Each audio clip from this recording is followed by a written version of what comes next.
लगभग 3 सालों का वक्त मैं आपको ये बताऊं, जिस हिसाब से अभी चल रहा है कि 100 दिन के भीतर 13 करोड़ 84 लाख लोगों का वैक्सीनेशन हुआ है। अगर इस हिसाब से चलता रहा तो फिर तो 3 साल 6 महीने का वक्त लग जाएगा, हम अगर कैलकुलेट करें तो ये तो और हमारे पास तो उपलब्धता उसकी भी काफी ज्यादा कमी है। और इसलिए ये जो मैं R0 आपसे पूछ रही हूं, लोगों में संक्रमण जिस तेजी से फैल रहा था उसमें तो कमी आई है, ये स्टडी में देखने को मिला है। तो फिर क्या कारण है कि हम ये मान रहे हैं कि 11 से 15 के बीच पीक आएगा, जब कमी है तो भी? देखिए, एक उसका कारण मेन ये है कि ये जो वेरिएंट वायरस इस समय जो आया है ये बहुत ही इन्फेक्शियस है, ट्रांसमिशन इसका बहुत हाई है और इसकी इन्फेक्टिविटी, इसकी सीवियरिटी पहले वाले वायरस से बहुत ज्यादा है, मोर्टेलिटीज बहुत ज्यादा हो रही हैं। नहीं, लेकिन डॉक्टर पासे अगर आप ये कह रहे हैं सर, अगर आप ये कह रहे हैं तो अभी हम देख रहे हैं दिल्ली और आसपास में तो ये डबल म्यूटेंट वायरस है जो कि इंडियन बेसिकली ओरिजिन वायरस है। अब बंगाल वेरिएंट जो है वो ट्रिपल म्यूटेंट वायरस की बात कही जा रही है, बताया जा रही है और ज्यादा घातक है। शायद क्या इसकी वजह से आने वाले वक्त में पीक की बात कही जा रही है? जी नहीं, इसका असर ज्यादा जो है वो मोर्टेलिटी के ऊपर पड़ेगा। जो डेथ रेट है वो हाई हो सकता है, नंबर ऑफ केसेस तो ज्यादा नहीं होने चाहिए। वो जो इस वक्त प्रेवलेंट जो हमारा जो इस वक्त जो टेस्टिंग चल रहा है वो अगर हम और बढ़ा दें, मान लीजिए हम 3 गुना कर दें तो हमारे केसेस और बढ़े हुए मिलेंगे इस समय। ठीक है डॉक्टर सर, इसी पर आपका कमेंट, ऑप्शन क्या है अब हमारे पास? क्योंकि इन स्थितियों में एक तो खुद को बचाना है, सरकारें अपना प्रयास करें, लेकिन खुद क्या किया जा सकता है? ये जो डबल म्यूटेंट वायरस है, हम इससे पहले ये समझ रहे थे कि इसकी ट्रांसमिसिबिलिटी ही ज्यादा है पर इसकी लिथैलिटी कम है, जो कि वास्तविकता नहीं है। इसकी लिथैलिटी भी ज्यादा है, इसका ट्रांसमिशन भी ज्यादा है डबल म्यूटेंट वायरस का। और जिस स्पीड से ये बढ़ रहा है, लास्ट वाली जो फर्स्ट वेव थी उसमें इसका ट्रांसमिशन ज्यादा नहीं था, केसेस भी कम थे, वो लॉकडाउन का इफेक्ट है जो और भी बाकी जो मेजर्स लिए गए थे। लेकिन इस वक्त जो ट्रांसमिशन है उसे रोकने के लिए जिस तेजी से बढ़ रहा है, मुझे लगता है कि लॉकडाउन, स्ट्रिक्ट लॉकडाउन की जरूरत पड़ेगी। और वैक्सीन जैसे है कि वैक्सीन तो बहुत तेजी से आना ही चाहिए, पर इतनी जल्दी हम उतना ज्यादा वैक्सीनेशन कर नहीं सकते हैं। नहीं, वो हमारी उमर, अगर आप लॉकडाउन की बात करते हैं तो हम देखिए इससे पहले भी चर्चा कर चुके हैं और उस पर हम पूछ भी रहे थे कि क्या इस वक्त हम देर कर चुके हैं लॉकडाउन जैसा कड़ा स्टेप उठाने में, स्थिति को देखते हुए? देखिए, क्योंकि पिछली बार हम लोग ने बहुत सही वक्त में शायद लॉकडाउन लगा दिया था। जिस तरीके से ये तेजी से बढ़ा है उसकी शायद किसी को भी उम्मीद नहीं थी, डॉक्टर्स भी नहीं समझते थे, शायद सरकार ने भी इस तरीके से इसका अंदाजा सही से नहीं लगाया कि ये इतनी तेजी से बढ़ेगा। ये पिछले हफ्ते 10 दिन के अंदर ही इतनी तेजी से बढ़ गया है। और अभी देखिए, लॉकडाउन लगाने के ऊपर एक बहुत बड़ा डिसीजन गवर्नमेंट को लेना पड़ता है, बहुत सारे और फैक्टर्स भी कंसिडर करने पड़ते हैं, लेकिन अभी और इसे रोकने का, इसको रेस्ट्रिक्ट करने का और कोई उपाय दिखाई नहीं दे रहा है। वैक्सीनेशन इतनी तेजी से नहीं हो सकता। किसी भी वायरस को कंटेन करने के लिए 2 ही तरीके हो सकते हैं, या तो हम वैक्सीनेट कर दें या फिर हर्ड इम्यूनिटी होगी। और अगर हम हर्ड इम्यूनिटी के उस पर जाएंगे तो उसमें हमें बहुत लॉस उठाना पड़ेगा। तो उसको रोकने के लिए, इसके ट्रांसमिशन को रोकने के लिए, नंबर ऑफ केसेस को रोकने के लिए हमें ये स्ट्रिक्ट मेजर्स शायद लेने ही पड़ेंगे। सबसे बड़ी प्राथमिकता यही है। डॉक्टर BL शेरवाल भी हमारे साथ जुड़ गए हैं, director Rajiv Gandhi super speciality hospital से। सर, स्वागत है आपका। सर, ऑप्शन क्या है, अभी क्या किया जाना चाहिए? क्योंकि 2 स्टडीज, और ये स्टडीज डराती हैं कि 11 से 15 के बीच में पीक 5 लाख केसेस के पार हो सकता है, 5000 से ज्यादा लोगों की रोजाना मौत हो सकती है। ऐसे में प्राथमिक कदम इस वक्त क्या लॉकडाउन ही है सरकार के सामने? ये तो देखिए बिल्कुल ठीक बात है, लॉकडाउन तो एक जरिया है ही। लॉकडाउन का मेन यही है कि प्रसारण को जो है, यानी कि संक्रमण को रोकना, तो वो तो एक इम्पोर्टेंट चीज है ही है, उसके बिना तो काम चलेगा नहीं आज की तारीख में। लेकिन साथ के साथ जो है वो लोगों को भी समझना पड़ेगा, वो लॉकडाउन लोगों को भी लगाना अपने ऊपर और मुंह के ऊपर, बेसिकली दोनों हम कहेंगे कि मास्क जो है वो बहुत स्ट्रिक्टली पहनना है। ऐसा नहीं है खाली नाक के नीचे पहनते हैं, जो वहां पर बड़ी दिक्कत हो रही है कि लोगों को मास्किंग अपनी बढ़ा देनी चाहिए। और आजकल इसलिए हम कह रहे हैं कि 2 मास्क पहनिए। ये बड़ी सिंपल सी चीज है कि संक्रमण रोकने के लिए सबसे ज्यादा जो जरूरी है वो मास्क पहनना है। मोटे तौर पर कोरोना एप्रोप्रिएट बिहेवियर की आप बात कर रहे हैं। उसके अंदर भी हम केवल अभी मास्क की कह रहा हूँ, हम ये 2 गज की दूरी और ये बात करते हैं, हाथ धोने की भी बात करते हैं। लेकिन आज की डेट में मैं कहूंगा अगर आप लोग स्ट्रिक्टली मास्क पहने, और मैं आप विश्वास नहीं करेंगे, घर में भी कहता हूं मैं, आप मास्क पहनिए। Now we are 3 people in the house, so we are wearing mask. I am not allowing my family to stay without mask. लेकिन सर अगर घर में भी बहुत इंपॉर्टेंट है ये बात आपकी। नहीं, आप ऐसा कह रहे हैं, इसलिए मैं एक चीज आपसे जानना चाहती हूँ। हम सभी कहते हैं सफोकेशन होती है, कार्बन डाइऑक्साइड वाली प्रॉब्लम की, आप ज्यादा देर मास्क पहनते हैं तो आपको अलग तरीके की दिक्कत दे सकता है, इसलिए इसको थोड़ा थोड़ा निकालना भी जरूरी है। तो घर में जो लोग इस वक्त देख रहे हैं उनको क्या कहेंगे सर आप? ये घर में भी अगर इसमें आशा एक चीज और जरूर मैं प्रैक्टिकल अप्रोच बताना चाहूंगा डॉक्टर शेरवाल, अगर आप इसका जवाब दें कि खुद मेरे जानने में ही लोग ऐसे हैं जिन्होंने लगातार मास्किंग की, उनका ऑक्सीजन लेवल घट गया और डॉक्टर ने कहा कि आप घर पे रहिए, मास्क हटा लीजिए, कुछ दिनों का बिना मास्क के रहिए।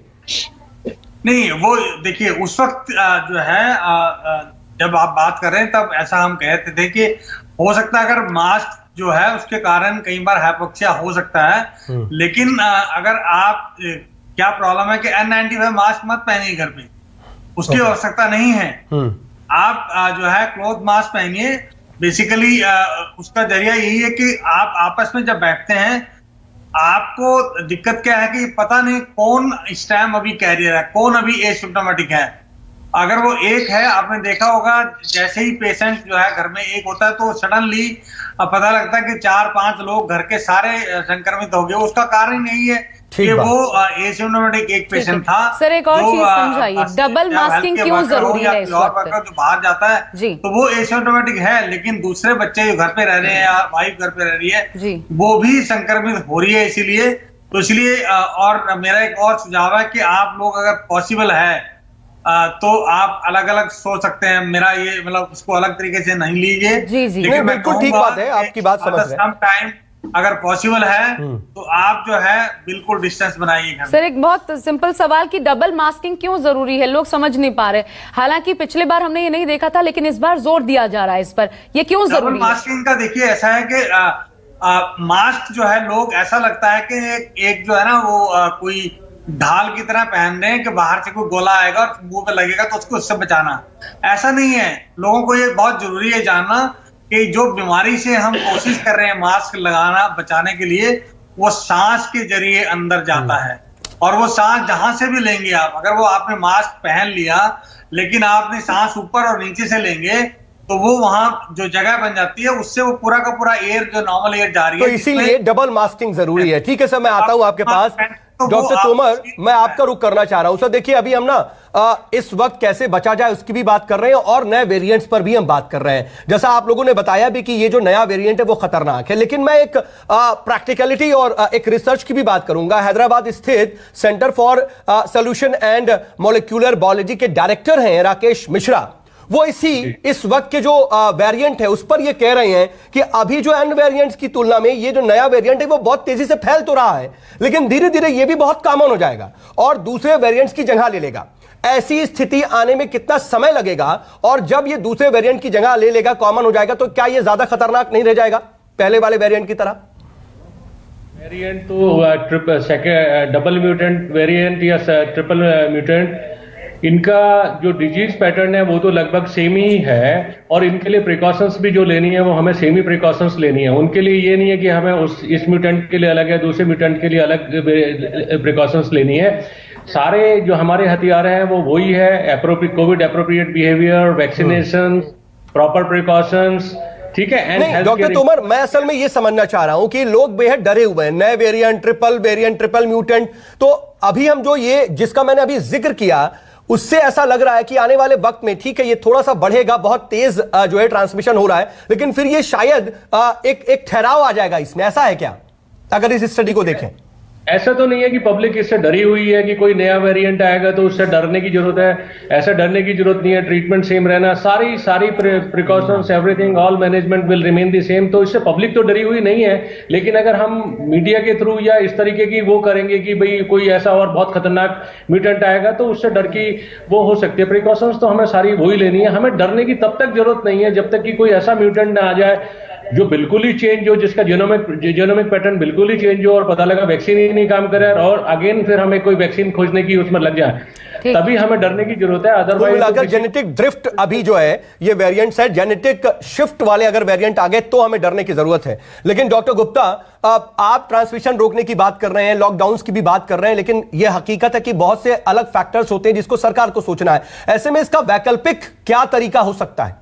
लॉकडाउन के अलावा self lockdown, self quarantine? Lockdown नहीं चाहिए हमें। अगर पूरा लॉकडाउन करेंगे तो बहुत सारे नॉन कोविड पेशेंट्स हैं, उनके लिए दिक्कत हो सकती है, प्लस इकोनॉमी पे उसका बुरा प्रभाव पड़ता है, बहुत सारे लोगों को दिक्कत होती है। तो इस समय पहले भी मैंने बोला कि 5 पॉइंट एजेंडा है जो हमें लागू करना चाहिए। पहला कि प्रिवेंशन मींस वैक्सीनेशन को रैंप अप करना चाहिए, यही हथियार है जो हमें इसको कंट्रोल दिला सकता है परमानेंट।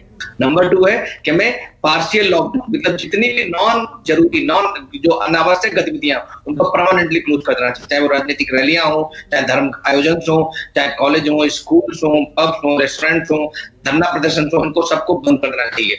नंबर 3 प्रिकॉशन, जिसकी हम बात कर रहे थे, कोविड एप्रोप्रिएट बिहेवियर को जमीनी लेवल पे अच्छे से इंप्लीमेंट करना चाहिए। और इस समय जो करंट जरूरी है, सबसे इंपॉर्टेंट है, वो अर्ली डायग्नोसिस और aggressive treatment for sick patient, और सेग्रीगेशन ऑफ बेड्स कैसे करना है। बिकॉज अभी क्या हो रहा है, मरीज ओवरलोडेड हो रहे हैं, ऑक्सीजन नहीं मिल रही है, आईसीयू बेड्स नहीं मिल रहे, उसको हम कैसे मैनेज करें करंट सिचुएशन। उसके लिए तरीका है कि जितने भी माइल्ड सिम्टोमेटिक पेशेंट्स हैं उनको नियर बाई जो सोसाइटी, जितनी हाई राइज सेक्टर्स हैं, सब में जो कम्युनिटी सेंटर्स हैं, क्लब हाउस हैं, उनको L1 आइसोलेशन सेंटर्स में कन्वर्ट कर देना चाहिए। जो लोकल डॉक्टर्स हैं वो उनकी सुपरविजन कर सकते हैं, और जो नियर बाई हॉस्पिटल है वो उसको अडॉप्ट कर सकता है, केयर टेकर बन सकता है, और लैब टेस्ट के लिए, रेडियोलॉजिकल के लिए, नर्सिंग को प्रोवाइड करने के लिए, और अगर कोई पेशेंट सीरियस होता है तो इनको यहाँ रेफर किया जा सकता है। तो बहुत सारे ऐसे पेशेंट हैं जो L1 है, जिनको माइल्ड ऑक्सीजन चाहिए L2 लेवल पे, जिनका ट्रीटमेंट यहाँ लोकल लेवल पे कम्युनिटी सेंटर्स पे कर सकते हैं, उनको हॉस्पिटल में नहीं भेजना पड़ेगा। हॉस्पिटल में सिर्फ सिक पेशेंट है, जिनको ऑक्सीजन चाहिए, आईसीयू बेड चाहिए, जिनको हाई फ्लो ऑक्सीजन चाहिए, उन्हीं को रेफर करा जाएगा।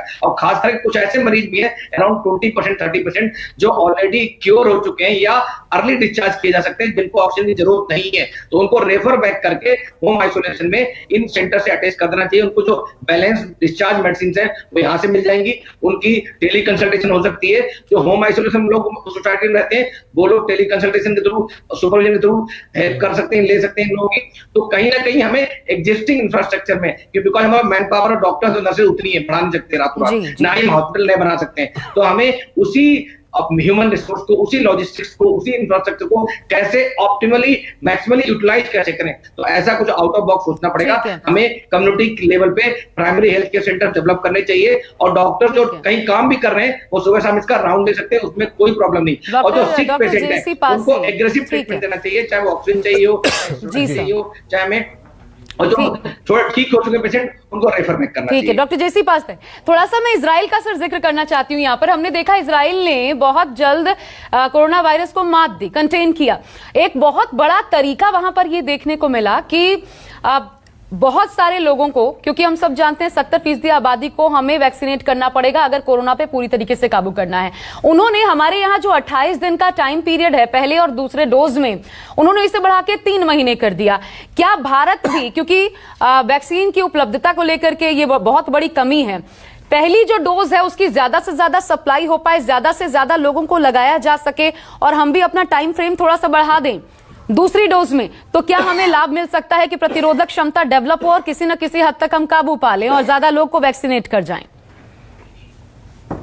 देखिए, जहां तक कोविशील्ड वैक्सीन की बात है, पहले शुरू में जो एडवाइजरी थी वो थी कि हमें फर्स्ट डोज के बाद सेकंड डोज जो है वो 4 और 6 हफ्तों के बीच में लग जानी चाहिए। लेकिन बाद में फिर ये इसमें मॉडिफिकेशन आया कि हम 6 से 8 सप्ताह तक भी वेट कर सकते हैं। इसी तरह से कोवैक्सीन वैक्सीन जो है उसमें भी इसी तरह की कोई स्टेटमेंट अभी तक आई नहीं है, लेकिन आनी चाहिए कि हम जो समय है उसको बढ़ा दें between first and second dose, so that others जिनको एक भी डोज नहीं मिली है वो कम से कम पहली डोज पा सकें।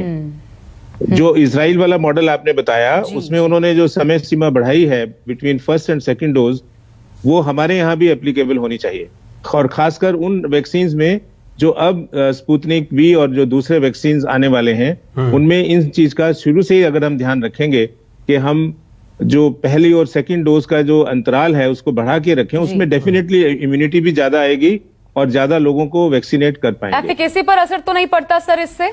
एफिकेसी बल्कि ज्यादा अच्छी होने की उम्मीद है। ठीक है, डॉक्टर डी के गुप्ता कुछ ऐड ऑन करना चाहते हैं? जी सर। क्यों इस समय पेंडेमिक बहुत बड़े तेजी से चल रहा है, इस समय रिस्क डिजीज डेवलप करने का बहुत ज्यादा है। आपको पता होगा बहुत सारे लोग जो फर्स्ट डोज लगवाने के बाद, वैक्सीन लगवाने के बाद ग्रसित हो जा रहे हैं, दोबारा कोविड से हो रहे हैं और उनको सेकंड डोज लग ही नहीं पा रही। तो इस समय तो 4 या 6 अंतराल जो वीक रखा है उसी पे लगाना चाहिए, बिकॉज 2 वैक्सीन की डोज लगने के बाद 60 से 70% हमें इम्यूनाइजेशन मिल जाता है। हाँ, एक बार जब हम 50-60% वैक्सीनेशन लगा लेंगे, जब पैंडेमिक कम हो जाएगा, जब रिस्क कम हो जाएगा डिजीज डेवलप करने का, तब हम बड़े ड्यूरेशन बढ़ाते हैं। की चुनौतियां हैं हमको हर, लेकिन हमारे पास सर क्या डीके गुप्ता, सर हमारे पास क्या अभी इसका कोई रिजल्ट है, कोई सर्वे है इसको लेकर कि पहला डोज अगर लगता है तो उसके बाद कितने प्रतिशत रोग प्रतिरोधक क्षमता हमारी बढ़ती है?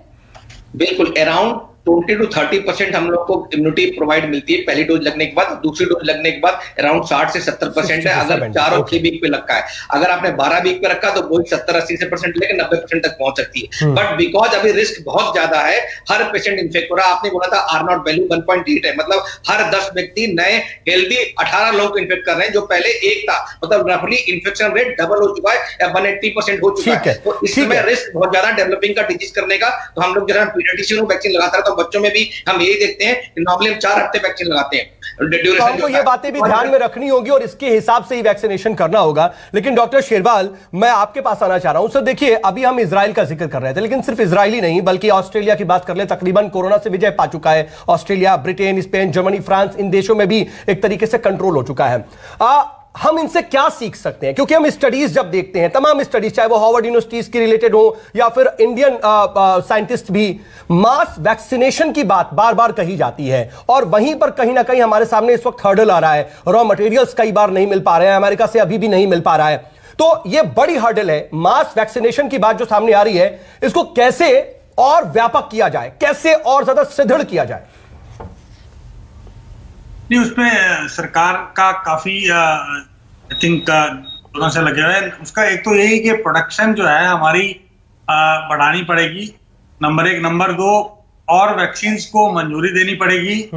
और जो अभी बात कर रहे थे हम कि सिंगल डोज और जो सेकंड डोज है उसका ड्यूरेशन बढ़ाना, क्योंकि इसकी अगर ट्रायल हम कुछ कर सकते हैं फास्ट मोड पे, तो वो एक जरिया है कि ज्यादा से ज्यादा लोगों को बेसिकली सेव किया जा सकता है और उनको इम्यूनिटी प्रदान की जा सकती है। तो वो जहां तक ये हमें मालूम है कि कच्चे माल की इशू आ रहा है, लेकिन आप वैक्सीन दूसरे देशों से जो वहां पर अप्रूव्ड है, यानी कि तैयार वैक्सीन है, जैसे स्पुतनिक या जॉयडस की भी जो वैक्सीन को मंजूरी मिली है, वो आप समझ रहे हैं कि ये अप्रोप्रिएट स्टेप्स हैं सरकार की तरफ से? बिल्कुल। देखिए, जितना भी हो सकता है, जितनी जल्दी से हम दूसरी देशों में जो वैक्सीनेशन अवेलेबल है उनके सारे ट्रायल हुए होते हैं। लेकिन हमारा प्रोटोकॉल गवर्नमेंट ऑफ इंडिया का ये है कि वो यहाँ पर जरूर ट्रायल करते हैं और वो जरूरी भी है। तो लेकिन उसको इमरजेंसी में, जैसे अभी स्पुतनिक वी के लिए किया कि जो है नंबर घटा दिए हैं, और अभी जो है कुछ केसेज में 100 में उन्होंने कहा कि उसका डाटा एग्जामिन करेंगे और उसके बाद नहीं। लेकिन सर देखिए, अभी हम इस चर्चा में जिक्र भी कर रहे थे, जैसा आशा बता रही थी कि सिर्फ हमारे पास अवेलेबिलिटी ही जरूरी नहीं है। अवेलेबल है अगर हमारे पास वैक्सीन, तो वैक्सीन लगाने की भी प्रक्रिया बहुत बड़ी करनी पड़ेगी, क्योंकि अभी जिस तरीके से लग रही है, ऐसे में तो 70% लोगों को लगाने में 3 साल लग जाएंगे। लेकिन एक और मैं अगर सर आपके साथ आंकड़ा साझा करूं, 24 लाख लोगों को अगर हम रोजाना भी वैक्सीनेट करते हैं तो भी हमें 1 साल का वक्त लग जाएगा। Exactly. ये पूरी क्षमता के साथ करने में। तो फिर ये 24 लाख का आंकड़ा, हम कितनी वैक्सीन आएंगी, इसमें कितना वक्त लगेगा, कब तक छू पाएंगे एक दिन में? नहीं, देखिए, हमारा ये ध्येय है कि मैक्सिमम जितने लोग हम वैक्सीनेट कर दे सकते हैं वो देने का जो है ना काम करना है। और अवेलेबिलिटी हमें रहनी चाहिए, हमें अपने सिस्टम को दुरुस्त करना चाहिए। पेशेंट, अब पहले क्या होता, बेनिफिशियरी जो है आ रहे थे लेकिन हम उनको वैक्सीन नहीं दे पा रहे थे, वो स्थिति नहीं आनी चाहिए। शुरुआत में वैक्सीन हेजिटेंसी थी और लोग नहीं आ रहे थे। पहले तो अवेयरनेस जरूरी था, अब अवेयर हो गए लोग, और अवेयर भी क्यों हो गए? लेकिन डॉक्टर तोमर, मैं आपका रुख करना चाहूंगा। सर देखिए, ये बात तो है, हम मास वैक्सीनेशन की बात कर रहे हैं, हम वैक्सीन की अवेलेबिलिटी की बात कर रहे हैं, ज्यादा से ज्यादा लगाने की बात कर रहे हैं, लेकिन ग्राउंड पर हकीकत क्या है? तमाम वैक्सीनेशन सेंटर्स के बाहर नो वैक्सीन के बोर्ड लगे हुए हैं। देखिए, ऐसा है कि जैसे कि हम इजराइल और ऑस्ट्रेलिया की बात कर रहे थे, वहाँ पॉपुलेशन इतनी कम है, हमारे पॉपुलेशन के कंपैरिजन में बहुत ही कम है, तो हम उनसे कंपेयर नहीं कर सकते हैं। और वहाँ भी कंट्रोल पाया गया है क्योंकि वहाँ पे 55% से ऊपर वैक्सीनेशन हो चुकी है। 55% से वैक्सीनेशन ऊपर होने के बाद ही वहाँ पे कंट्रोल हुआ है। यही हमारा भी एम है। और गवर्नमेंट अपने पूरी स्ट्रेंथ के साथ उन्होंने वैक्सीनेशन ड्राइव शुरू कर रखा है। और लेकिन इसे किसी तरह से और रैंप अप कर सकते हैं। रैंप अप करने के लिए एक तो हमें प्रोडक्शन बढ़ाना होगा अपनी वैक्सीन का, दूसरा हमें इंपोर्ट पे बहुत ज्यादा ध्यान देना होगा कि व्हाटएवर इज अवेलेबल हमें इंपोर्ट करना चाहिए। तीसरा स्टेप ये होना चाहिए कि हमें ये जैसे अभी गवर्नमेंट कंट्रोल में है सारा वैक्सीनेशन ड्राइव, ये हमें ओपन मार्केट में ले आना चाहिए। लेकिन सर क्या इसमें एक और चीज की बहुत ज्यादा जरूरत नहीं है, लोगों के अंदर भरोसा जताने की, क्योंकि लोगों के अंदर वैक्सीन को लेकर के भी कई तरह की भ्रांतियां हैं, लोग सेल्फ नहीं पहुंच रहे हैं। कई तरह की भ्रांतियां हैं। मैं अभी एक ही हॉस्पिटल के जो डॉक्टर हैं उन्हीं के बेटे से बात कर रहा था, वो नई वैक्सीन लगा रहे थे कि देयर में भी सम इंपोर्टेंस है और दिस एंड दैट। जो बहुत सारी भ्रांतियां जो दूर करने की जरूरत है। अगर ये वैक्सीन ओपन मार्केट में आ जाएगी जैसे बाकी वैक्सीन भी डॉक्टर्स लगाते हैं। बात अगर इसमें आप बता सके सर, कहा जा रहा है मोटे तौर पर कि अभी आपने वैक्सीन लगा ली, इसका जो रिएक्शन है ना वो साइड इफेक्ट 3 महीने बाद आएगा, ऐसा कुछ है क्या? अभी स्टडीज कुछ ऐसी आई हैं क्या कि किसी तरह का रिएक्शन आ रहा है या 3 महीने बाद कुछ रिजल्ट देखने को मिल रहा है? लोगों को ये समझना जरूरी होगा। मैं चाहूंगा कि अगर आप ये बताएं तो शायद लोगों तक सही बात पहुंचे। ज्यादातर हेल्थ वर्कर्स को वैक्सीन लगाए हुए 3 महीने से ज्यादा हो चुके हैं। 3 महीने से ज्यादा हो चुके हैं, ऐसे कोई भी साइड इफेक्ट्स नहीं आए हैं। बहुत इक्का दुक्का साइड इफेक्ट कहीं है, वो साइड इफेक्ट नहीं कहेंगे, वो मेयर कोइंसिडेंस कही जा सकती है। क्योंकि अगर अभी तो वैक्सीनेशन शुरू में सारी हेल्थ केयर वर्कर्स को लगी, डॉक्टर्स को लगी, और डॉक्टर्स को वैक्सीन लगाए हुए 3 मंथ से ऊपर हो चुके हैं। ऐसे कोई भी साइड इफेक्ट देखने में नहीं मिले हैं कि इसकी वजह से कोई न्यूरोलॉजिकल डिसऑर्डर हो रहा है या कोई और जो कि वैक्सीन का कॉमन कॉम्प्लिकेशन हो सकती है, तो ऐसा तो नहीं है। ये सारी भ्रांति I don't know। ठीक है सर, डीके गुप्ता सर, मैं आपको जोड़ना चाहती हूँ अब। और जैसा अभी सऊद ने जिक्र किया, बड़े सारे मिथ हैं, इसको लेकर के क्लैरिफिकेशन जरूरी है। लड़कियों में और महिलाओं में एक मैसेज बहुत सर्कुलेट हो रहा है, वो ये कि मेंस्ट्रुअल साइकिल के 5 दिन पहले और 5 दिन बाद आप वैक्सीनेशन ना लगाएं। अगर आप जाते हैं वैक्सीन के लिए, जब अभी 18+ की शुरुआत होगी, तो इस बात का ख्याल रखें। दूसरा, जो महिलाएं कंसीव करना चाहती हैं उनके लिए भी कहा जा रहा है कि उन पर कुछ बाद में आफ्टर इफेक्ट हो सकता है, तो वो भी अपने आप को इस वैक्सीनेशन से दूर रखें। इन तथ्यों की सच्चाई क्या है सर? क्या वाकई ऐसा संभव है? देखिए, मैं एक चीज बताऊं, वैक्सीन बहुत सेफ है, बहुत इफेक्टिव है। इवन प्रेग्नेंट महिलाओं पे वैक्सीन लगाई जा सकती है, बिकॉज अभी तक ट्रायल कंप्लीट नहीं हुए, पूरा रिजल्ट नहीं आए, इसलिए भी वैक्सीन हम लोग नहीं दे पा रहे प्रेग्नेंट महिलाओं को। जैसे हम फ्लू शॉट प्रेग्नेंट महिलाओं को देते हैं, कुछ समय बाद हो सकता है इस वैक्सीन को महिलाओं को देने लगेंगे, जैसे हमें इसका अप्रूवल मिलेगा। रही बात कब लगाना है, इसमें कोई ड्यूरेशन नहीं। कभी भी अगर आप कोई सिकनेस है, आप फीवर, कफ, थ्रोट पेन, कोई भी सीरियस बीमारी से ग्रसित है, तो आपको वैक्सीन नहीं लगाना। या आपको वैक्सीन कंपोनेंट से कोई एलर्जी है, या पहली डोज लगाने के बाद आप सीरियस हो गए थे, कोई एलर्जिक रिएक्शन हो गई थी, तो आपको वैक्सीन नहीं लगाना। अदरवाइज कोई इंडिकेशन नहीं, चाहे वो डायबिटिक हो, चाहे थायराइड हो, चाहे हाइपरटेंशन हो, चाहे किडनी ट्रांसप्लांट का पेशेंट हो, चाहे कैंसर पेशेंट हो। महिलाओं के बारे में अगर जो स्पेशली आशा ने पूछा, 5-5 नहीं, महिलाओं के बारे में ऐसा नहीं है। नहीं, बिल्कुल, आप किसी टाइम पे कोई ड्यूरेशन फिक्स नहीं, आप किसी टाइम पे वैक्सीन लगवा सकते हैं। अगर आप फिट हैं, हेल्दी हैं, तो कोई ऐसा ड्यूरेशन फिक्स और कोई साइड इफेक्ट नहीं। हाँ, प्रेग्नेंट महिलाओं को अभी नहीं लगाना, बिकॉज अभी अलाउड नहीं है। प्रेगनेंसी अगर आप प्लान कर रहे हैं तो आप 2 या 3 महीने बाद प्लान करें, बिकॉज अभी तक रिजल्ट्स नहीं है कि इसका प्रेगनेंसी पे क्या इफेक्ट है। तो वैक्सीन लगवाने के बाद 2 या 3 महीने एक पॉइंट रखना चाहते हैं सर, जल्दी से, उसके बाद ब्रेक लेना है। मैं कहना ये चाह रहा था कि जो प्रेग्नेंट महिलाएं हैं और जो लैक्टेटिंग मदर्स हैं, उनके लिए फाइजर का जो वैक्सीन है और मॉडर्ना जो है वो अभी सेफ है, वो लग रहा है। अगर वो अवेलेबल हो जाए इंडिया में भी, तो हमारी प्रेग्नेंट और लैक्टेटिंग मदर्स को भी ये वैक्सीन दिया जा सके। मॉडर्ना की फाइजर, हालांकि अभी भारत में नहीं आई है। जी ठीक है सर, इसी के साथ एक छोटा सा ब्रेक लेना पड़ा, लेकिन हमारे साथ सभी खास मेहमान बने हुए हैं। Doctor L Tomar, doctor BL Sherwal, doctor JC पासे, डॉक्टर DK गुप्ता। और बहुत महत्वपूर्ण है क्योंकि आपके मन में जितने सवाल हैं, अभियान आयुष्मान हमारा लगातार जारी है, हर सवाल के जवाब के साथ। एक ब्रेक के बाद इसी खास चर्चा में।